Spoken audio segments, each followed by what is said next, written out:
풍랑으로 그냥 더 빨리 갑니다. 그런 말씀입니다.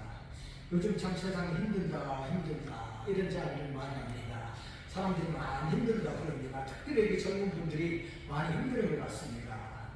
뭐 이제 뭐 세상 사람들만 영끌이라 그래가지고 그걸 이제 이렇게 다 모아가지고 집에 투자를 하고 주식에 투자를 했는데 이자가 높아지면서 또 이제 그것들이 낮아지니까 그것을 위해서 잠 못 자고 그런 분들도 많이 있다. 그런 소리를 듣기도 합니다. 참 인생이 쉬운 것은 아니지요. 특별히 이제 우리 젊은 분들은 인생의 경험이 많지 않으니까 간혹 이렇게 이제 힘든 그런 일들을 아무래도 나이 먹은 사람들보다 더 만나는 것이 아닌가 그렇게 또 생각이 들 때도 있습니다. 그러나 분명한 것은 하나님께서 세상을 주관하시기 때문에 사람이 이제 금방 죽을 것 같아도 하나님 은혜가 있다 그 말입니다. 예수 믿는 사람들에게는 하나님의 은혜가 있어요. 금방 죽을 것 같고 앞을 보면 깜깜해서 도저히 안 될 것 같은 세상인데 하나님의 은혜가 있어서 지나가 보면 하나님의 귀한 은혜가 있어서 그를 인해서 또 하나님 앞에 가까이 가고 하나님 앞에 영광을 올려드리는 것을 우리가 보게 됩니다. 그러므로 성도에게는 소망이 있지요. 하나님 나라를 바라보고 사는 성도에게는 소망이 있습니다. 이 세상에서도 어떠한 경우든지 난망하거나 좌절하지 않는 것이죠. 하나님을 믿고 나아가는 사람들에게는 이런 믿음이 있기 때문에 그렇습니다. 구약성경에 보면 하나님께서는 세 가지 절기를 지키라고 하셨습니다. 신명기 16장 16절에 보니까 너희 가운데 모든 남자는 1년에 3번 곧 무교절과 칠칠절과 초막절에 내 하나님 여호와께서 택하신 곳에서 여호와를 배웁되 빈손으로 여호와를 배웁지 말고 아멘. 1년에 3번씩 하나님의 성전에 가서 하나님을 섬기는데 절기를 지켜라 이렇게 말씀하고 있습니다. 무교절이죠. 유교절이 있죠. 쉽게 말하면 6월절이죠. 6월절. 그 다음에 7.7절 초막절입니다. 6월절은 언제입니까? 예수님께서 6월절 전날에 십자가에 죽으시고 6월절 그 다음날에 살아나셨죠. 그래서 6월절은 예수님의 죽음과 부활입니다. 우리 주님께서 부활하신 날을 기념해서 우리가 부활절을 지키는 이때가 바로 6월절입니다. 구약의 6월절은 예수님께서 십자가에 죽으시고 살아나심으로 인해서 더 이상 의미가 없습니다. 예수님께서 6월절 어린 양이 되셔서 이제 6월절을 다 이루셨기 때문에 우리는 그래서 부활절을 지키는 것입니다. 7.7절은 맵추절이죠. 맵추절입니다.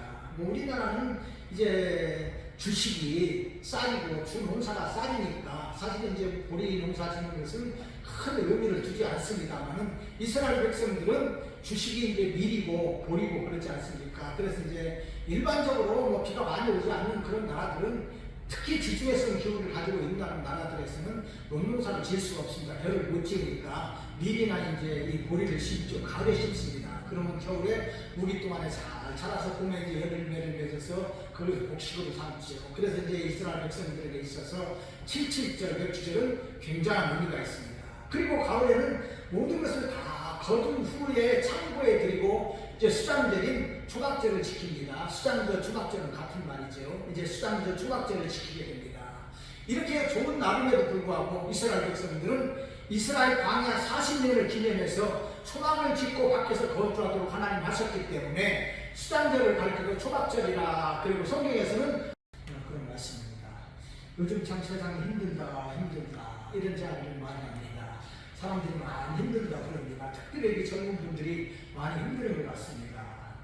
뭐 이제 뭐 세상 사람들만 영끌이라 그래가지고 그걸 이제 이렇게 다 모아가지고 집에 투자를 하고 주식에 투자를 했는데 이자가 높아지면서 또 이제 그것들이 낮아지니까 그것을 위해서 잠 못 자고 그런 분들도 많이 있다. 그런 소리를 듣기도 합니다.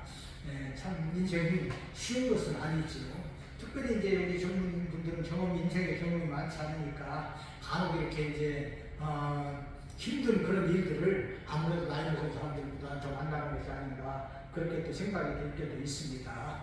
그러나 분명한 것은 하나님께서 세상을 주관하시기 때문에 사람이 이제 금방 죽을 것 같아도 하나님 은혜가 있다 그 말입니다. 예수 믿는 사람들에게는 하나님의 은혜가 있어요. 금방 죽을 것 같고 앞을 보면 깜깜해서 도저히 안 될 것 같은 세상인데 하나님의 은혜가 있어서 지나가 보면 하나님의 귀한 은혜가 있어서 그를 인해서 또 하나님 앞에 가까이 가고 하나님 앞에 영광을 올려드리는 것을 우리가 보게 됩니다.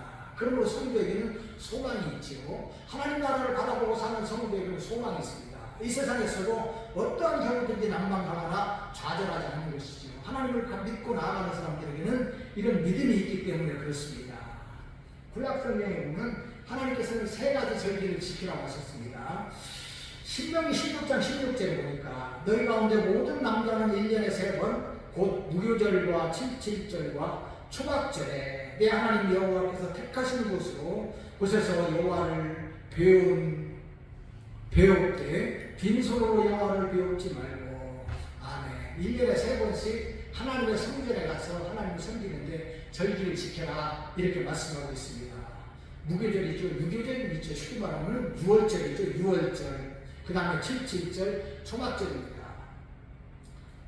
6월절은 언제입니까? 예수님께서 6월절 전날에 십자가에 죽으시고 6월절 그 다음날에 살아나셨죠. 그래서 6월절은 예수님의 죽음과 부활입니다. 우리 주님께서 부활하신 날을 기념해서 우리가 부활절을 지키는 이때가 바로 6월절입니다. 구약의 6월절은 예수님께서 십자가에 죽으시고 살아나심으로 인해서 더 이상 의미가 없습니다. 예수님께서 6월절 어린 양이 되셔서 이제 6월절을 다 이루셨기 때문에 우리는 그래서 부활절을 지키는 것입니다. 칠칠절은 맥주절이죠. 맥주절입니다. 우리나라는 이제 주식이 쌀이고 주 농사가 쌀이니까 사실 이제 보리 농사 짓는 것은 큰 의미를 두지 않습니다만은 이스라엘 백성들은 주식이 이제 밀이고 보리고 그렇지 않습니까? 그래서 이제 일반적으로 뭐 비가 많이 오지 않는 그런 나라들은 특히 지중해성 기후를 가지고 있는 나라들에서는 농농사를 지을 수가 없습니다. 벼를 못 지으니까 밀이나 이제 이 보리를 심죠. 가을에 심습니다. 그러면 겨울에 우리 동안에 잘 자라서 봄에 이제 열매를 맺어서 그걸 곡식으로 삼죠. 그래서 이제 이스라엘 백성들에게 있어서 칠칠절, 맥주절은 굉장한 의미가 있습니다. 그리고 가을에는 모든 것을 다 거둔 후에 창고에 들이고 이제 수장절인 초각절을 지킵니다. 수장절, 초각절은 같은 말이죠. 이제 수장절, 초각절을 지키게 됩니다. 이렇게 좋은 날임에도 불구하고 이스라엘 백성들은 이스라엘 광야 40년을 기념해서 초막을 짓고 밖에서 거주하도록 하나님 하셨기 때문에 수장절을 가리켜서 초각절이라, 그리고 성경에서는 초각절이라는 말을 더 많이 사용하고 있습니다. 왜냐하면 그날에 이제 풍성한 날이기도 하지만 너희들이 광야에서 고생했던 때를 기억하라. 그래서 초막에서 짓고 거기 거주하라. 초막에서 짓고 살기는 하지만 그러면서 풍성한 계절을 누리는 것, 바로 이것이 초막절입니다. 오늘 말씀의 배경은 지난주에도 말씀을 드렸지만 바로 이 초막절하고 관계가 있습니다. 초막절 지난 다음에 이루어지는 일이 한마디로 말하면 초겨울에 일어난 일이다. 이렇게 우리가 볼 수가 있습니다. 이제 바울이 가이사라에서부터 이제 잡혀서 로마로 가게 되죠. 그래서 이제 라세라시에서 배를 갈아타고 거기서 이제 미항이라고 하는 이 크레데 섬에 있는 항구로 오게 됩니다. 짧은 거리지만은 그곳을 옮기면서 많은 고생을 했습니다. 그리고 나서 이제 미항에서 정박해 있는데 어차피 이제 겨울을 나고 나서 배를 항해해서 로마로 가야 되기 때문에 사람들은 미항이 좁으니까 좀 더 큰 항구인 베넥스로 가자 이렇게 이제 이야기해서 베넥스로 가기를 원했습니다. 그러나 바울은 베넥스로 이렇게 항해를 하게 되면은 배에도 큰 손해가 있고 사람들의 생명도 지장이 있으니까 가지 말자 이렇게 이야기를 합니다. 그럼에도 불구하고 백부장은 선주왕이나 선주의 말을 듣고서 이제 배를 움직였죠. 우리가 이제 지난주에 다 살펴봤습니다. 조금 가다 보니까 큰 풍랑이 불었습니다. 으라올라라는 풍랑이 불어서 배가 이제 선장과 또 이 선원들의 말에 따라서 가는 것이 아니라 자기 뜻대로 가는 것이 아니라 바람에 따라서 그냥 밀려갔습니다. 망망대로 흘러간 것이죠. 망명대로 흘러가가지고 이제 바다로 흘러갑니다. 고생을 합니다. 아무리 애를 써도 안 되는 것이죠. 그래서 이제 배를 가볍게 하고 짐도 화물도 다 버려버리고 배 무거운 기구마저 버렸지만 안 되었습니다. 그런데 그 날이 계속 되는데 하늘의 별도 볼 수 없을 뿐만 아니라 낮에는 해도 볼 수가 없습니다. 14일 동안 굉장한 어려움을 겪게 되는 것을 보게 됩니다. 이렇게 2주가량이 지났지요. 참으로 어려운 일입니다. 배에 탄 사람들에게는 너무나도 힘이 들고 공포스러운 날들입니다. 그리고 이제 사람들이 생각할 때는 이 날이 언제까지 갈 것인가 너무나도 절망 속에 기다리고 있는데 사람들은 그래도 경험이 많기 때문에 14일 되는 그 저녁에 배가 육지에 가까운다는 것을 느꼈습니다. 아마 파도 소리를 듣고 이 사람들은 잘 안다고 합니다. 경험이 많으니까. 그래가지고 사주는 이 배가 육지에 가까운다는 것을 그들이 알게 되었습니다. 27절 28절 말씀에 보니까 열나흘째 되는 날 밤에 우리가 아드리아 바다에서 이리저리 쫓겨가다가 자정쯤 되어 사공들이 어느 육지에 가까워진 줄을 가까워지는 줄을 짐작하고 물을 재어보니 20길이 되고 조금 가다가 다시 재니 15길이라. 아멘. 사공들이 이제 그것을 눈치채고 요렇게 이제 이렇게 무거운 것을 축을 달아가지고 밑에 내려갔을 거 아닙니까? 끈을 이제 달아보니까 20길입니다. 한 20길이 되고 조금 더 가서 보니까 15길이. 무슨 이야기입니까? 지구에 가까운, 육지에 가까운다는 이야기입니다. 그것을 사공들이 알아차렸습니다. 이제는 소망이 있는 것이죠. 희망이 보이기 시작했습니다. 그래서 이 사공들은 닷을 4개나 내려놓고 저녁이 가기를 기다립니다. 그런데 참 한심한 것은 그런 와중에 사공들이 이 거룻배를 내립니다. 왜 거룻배를 내리느냐? 자기들만 타고 도망치려고 거룻배를 내리려고 했습니다. 그것을 누가 알았느냐? 바울이 알았던 것이죠. 바울이 알아서 이제 백부장에게 이야기합니다. 저 사람들이 도망가고 나면 배에 있는 사람들은 살아나지 못하니까 그래서는 안 된다. 그러니까 백부장이 거룻배의 줄을 끊어버렸습니다. 그러면 그것을 버려버린 것이죠. 그냥 잘 이렇게 이 간수해가지고 사공들이 도망치지 못하게 하고 그냥 거룻배는 좀 놓아뒀으면은 상륙할 때 도움이 좀 되었을 텐데 그냥 이 백부장이 그 거룻줄을 끊어가지고 배를 버려버리고 말았습니다. 이제 바울은 이 풍랑에서 배는 타선되지만 사람의 생명들은 다 살아날 것이다. 이렇게 이야기를 합니다. 그리고 다음 날 역시 바울의 말대로 사람들은 다 살아서 이제 상륙했다. 이렇게 44절 아까 우리가 읽은 말씀에 기록된 것을 보게 됩니다. 오늘 본문을 통해서 우리에게 주시는 교훈이 있습니다. 첫째로 큰 풍랑으로 인해서 죽을 고생을 했지만 배는 더 빨리 갔다는 사실입니다. 33절 말씀 날이 새어가매 바울이 여러 사람에게 음식 먹기를 권하여 이르되 너희가 기다리며 먹지 못하고 추린지가 오늘까지 10나흘인즉 아멘. 14일 동안 고생했다 그 말입니다. 먹을 것도 제대로 먹지 못했다 그런 말씀이죠. 우리가 이제 살펴본 대로 이 큰 배가 미양에서 베넥스로 갈 때도 고생을 했습니다. 죄송합니다. 터키 남부에서 미양으로 올 때도 고생을 했습니다. 이제 미양에서 베넥스 항구로 이제 옮기게 됩니다. 바울은 옮기지 말자고 했지만 선장과 선주는 옮겨도 괜찮다 그렇게 말했기 때문에 그걸로 옮기기로 하고서 이제 옮겼던 거 아닙니까? 조금 가는 동안에는 소풍이 불어서 이제 괜찮았지만 좀 가다 보니까 유람을 나르는 강풍이 불어가지고 배가 떠밀려가기 시작한 거 아닙니까? 계속 떠밀려갑니다. 아무리 애를 써도 소용없고 그래서 배의 기구를 내려가지고 이 배를 좀 정박시키거나 아니면 좀 잘 운행해 보려고 했지만 사람들의 말대로 배가 움직인 것이 아니라 그냥 낭만대로 움직였던 것을 보게 됩니다. 이렇게 14일이 지나는 밤이 되었는데 이제는 배가 육지에 가까이 왔습니다. 내일이면 배는 완전히 파손하게 되지만 사람들은 살아서 이제 섬으로 상륙하게 되는 것입니다. 그들이 떠난 미양에서 이제 그들이 또 다시 상륙하게 될 그 섬까지의 길이는 800km쯤 되는 거리입니다. 상당히 먼 거리죠. 사실은 배가 아무리 소풍이 불어도 한꺼번에 가는 것이 아니고 이제 연안에 돌아서 가다 보면은 많은 시간이 걸릴 것입니다. 그리고 이제 겨울을 나야 되니까 3개월 이렇게 4개월 이제 지내고 나서 아마 이제 정상적으로 운항을 했다면은 4개월 후에 그들이 이제 멜리데라고 하는 섬에 도착했을 것입니다. 로마 항구 밑에 남부 항구죠. 이제 거기에 도착했을 것이다. 이렇게 생각이 듭니다.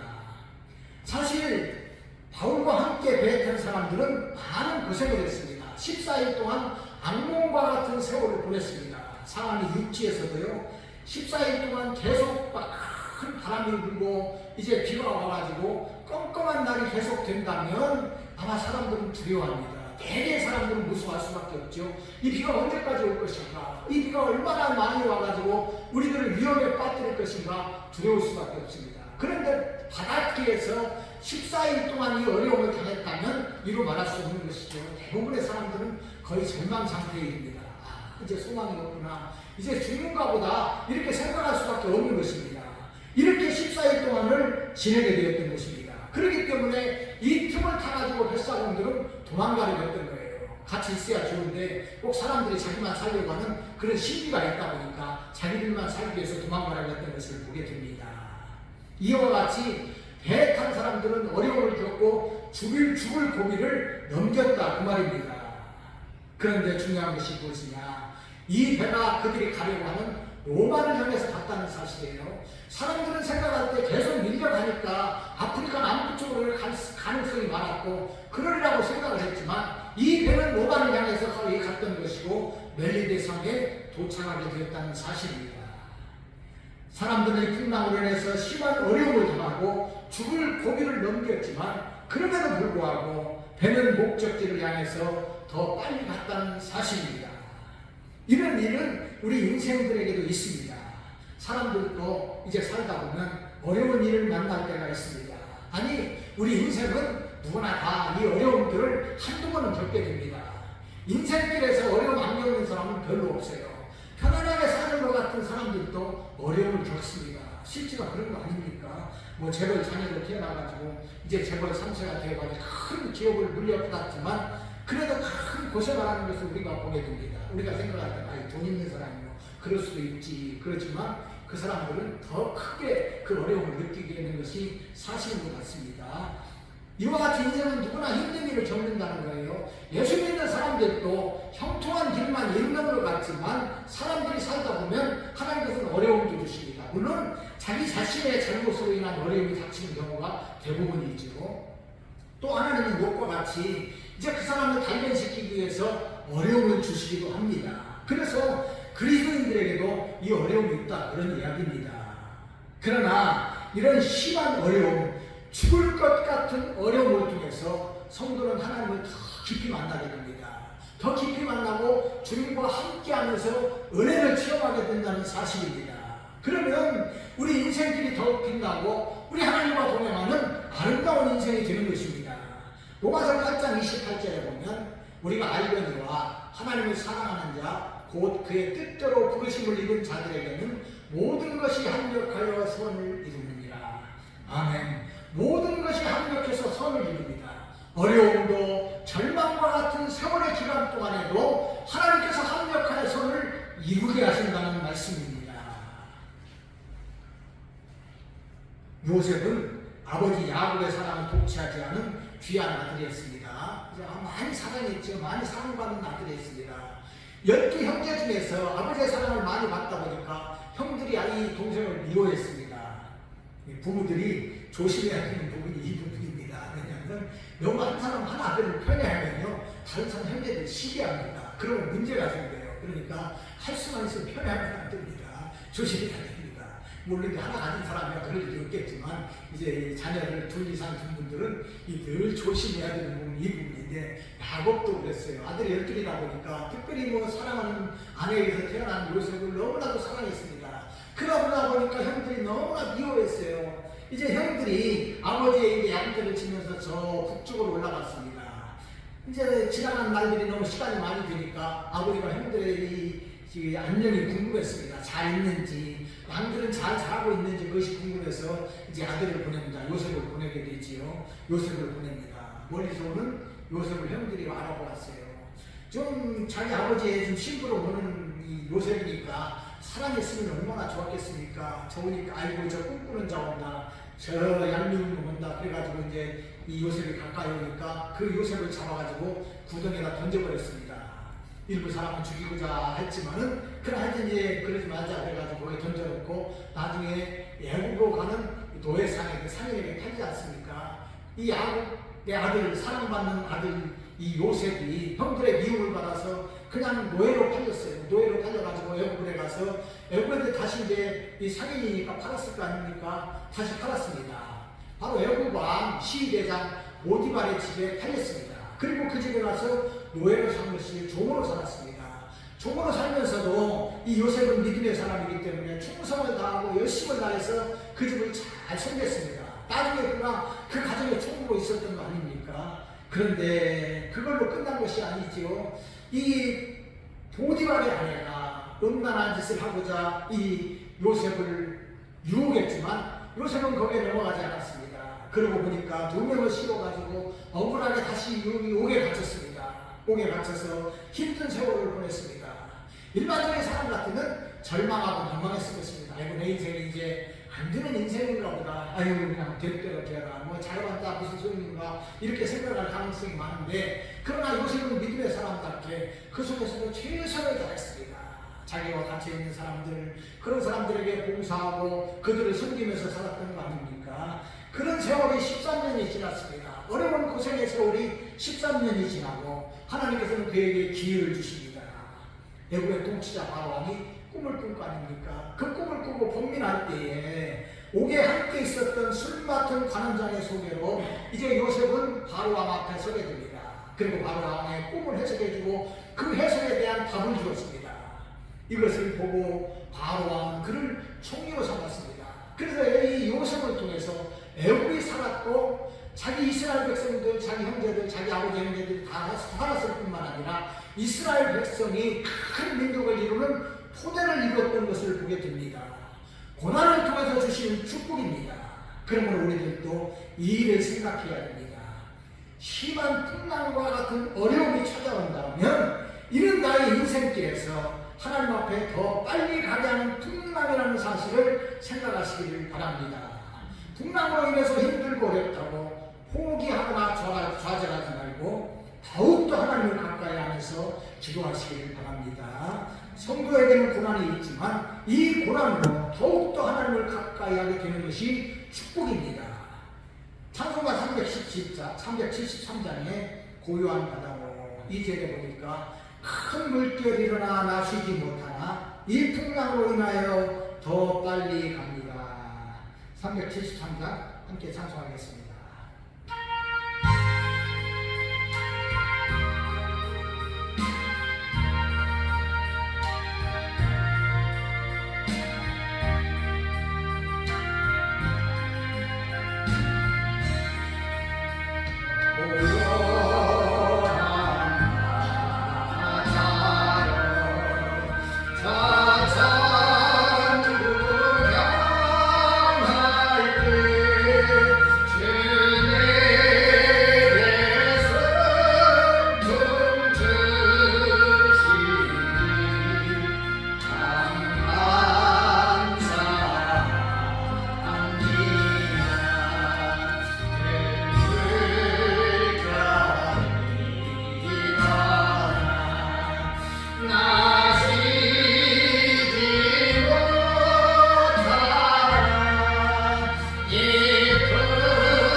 때도 감사합니다.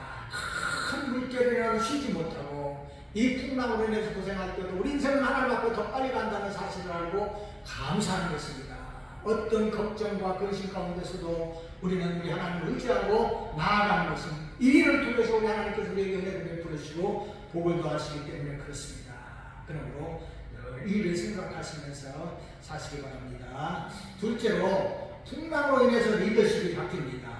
바울은 이 항해에서 죄수의 몸입니다. 죄수지요. 그가 이제 아리스다고라고 하는 사람과 함께 또 누가라고 하는 사람과 함께 항해했을 것을 봅니다. 아리스다고는 성경에서 이제 기록을 했고 누가도 이 성경을 기록한 사람이니까 두 사람이 최소한 동행했을 것이다 이렇게 봅니다.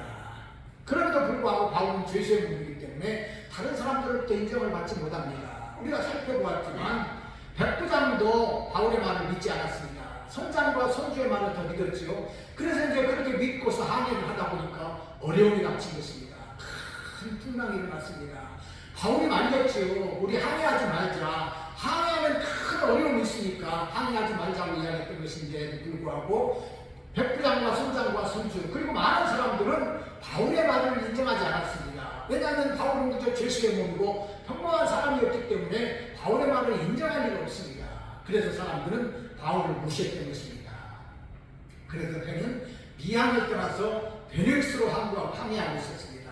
그러나 자기들 뜻대로 된 것이 아니라 이 배가 조금 가다가 큰 풍랑이 일어나가지고 고생을 했습니다. 며칠 동안 고생했습니까? 14일 동안 고생한 거예요. 배에 있는 화물도 다 버려버리고 기구마저 버려버리고 그래도 안 됩니다. 14일 동안 얼마나 고생을 했습니까? 바울이 이야기하는 것이 여러분이요 내 말대로 미항에서 떠나지 않았으면 이 고생을 안 했을 거 아닙니까? 그 말을 할 때에 백부장과 선장과 선주 모든 사람들은 바울을 주목했습니다. 바울의 말대로 운행하지 않았으면 우리가 이 고생을 안 했을 텐데 바울의 말을 듣지 않았기 때문에 이렇게 어려움을 겪었구나 하고 생각을 했던 것입니다. 그리고 이제 바울은 그 사람들에게 존경받는 사람이 되게 됩니다. 이 고생 끝에 바울의 말을 듣게 된 것이죠. 많은 사람들이 바울의 입을 주목할 수밖에 없습니다. 왜 그렇습니까? 바울의 말대로 되었고 앞으로도 바울의 말대로 될 것이기 때문에 바울 사도의 입을 주목할 수밖에 없는 그런 상태가 되었던 것입니다. 그러기에 바울이 사공들이 거룩배를 내리려고 하는 것을 알고 말하는데 백부장은 가차없이 거룩배의 줄을 끊어버렸습니다. 그만큼 바울을 신뢰했다 그 말입니다. 이제 바울은 명실상부한 대지도자가 되었습니다. 그리고 그들에게 앞으로 될 일을 말하고 음식 먹기를 권하니까 그들이 다 바울의 말에 따랐습니다. 바울은 음식을 가지고 축사했습니다. 34절로 36절 말씀 보겠습니다. 음식 먹기를 권하노니 이것이 너희의 구원을 위하는 것이요 너희 중 머리카락 하나도 잃을 자가 없으리라 하고 떡을 가져다가 모든 사람 앞에서 하나님께 축사하고 떼어 먹기를 시작하네. 그들도 더 안심하고 받아 먹으니. 아멘. 14일 동안 망망대해에서 바람과 풍랑에 맞서 싸워였던 사람들, 먹을 것도 제대로 먹지 못하고 살 소망이 없는 그들에게 바울이 이야기합니다. 여러분이 안심하라. 안심하라. 너희 중에 머리카락 하나도 잃을 자가 없을 것이다. 너희들이 이제 다 살아날 것이다. 목숨을 잃지 않을 것이다. 이렇게 하면서 안심을 하고 있습니다. 그럴 때 그들이 바울의 말을 믿은 것이죠. 그리고 나서 이제 떡을 가졌습니다. 모든 사람 앞에서 하나님 앞에 축사했다. 축복하고 감사기도했다 그 말이지요. 축사했다. 그러면은 다른 사람들이 어떻게 했습니까? 종교는 다르고 생각이 다른다 할지라도 바울이 떡을 가지고 축사할 때에 그들이 다 바울 앞에서 그 기도를 듣고 그 기도에 응답한 것입니다. 함께 기도한 거예요. 감히 누가 왜 당신이 기도하냐, 왜 축복하냐 이렇게 말할 사람이 있겠습니까? 없어요. 이제는 없습니다. 바울이 떡을 가지고 그들을 향해서 축사했을 때 그들도 다 이 떡을 가지고 축사하는 기도를 받고 그들도 다 안심하고 떡을 먹었다. 성경은 말씀하고 있습니다. 이 배에 탄 사람들, 선장과 선주도 바울의 말을 들을 수밖에 없는 것입니다. 다 바울의 말에 이제 다 듣고 순종할 수밖에 없는 그런 상황이 되었습니다. 선장과 선주도 자기 의견을 냈지만 잘못되었기 때문에 바울 앞에서 자기의 경험을 이야기할 수가 없는 상태입니다. 그러니까 그 누구도 바울 앞에서 다른 말을 할 수가 없는 것입니다. 그런 상태에서 바울이 축복기도 하고 그들에게 떡을 먹도록 하는 것이죠. 배 안에 있는 사람들도 기쁘게 떡을 먹었습니다. 바울이 모든 사람 앞에서 축복기도 했다는 것은 사실의 믿음을 나타내는 것이고 이제는 명실상부하게 그들의 지도자가 되었다는 사실을 우리들에게 말씀해주고 있습니다. 마침 예수님께서 오병이어를 가지고 축사하시고 띄어서 우리들에게 준 것과 같은 똑같은 상황이 되었던 것입니다. 우리가 여기서 볼 수 있는 것이 무엇입니까? 하나님의 말씀대로 순종하는 사람은 하나님 앞에 인정받고 사람들에게도 인정받는다는 사실입니다. 이것이 아주 중요합니다.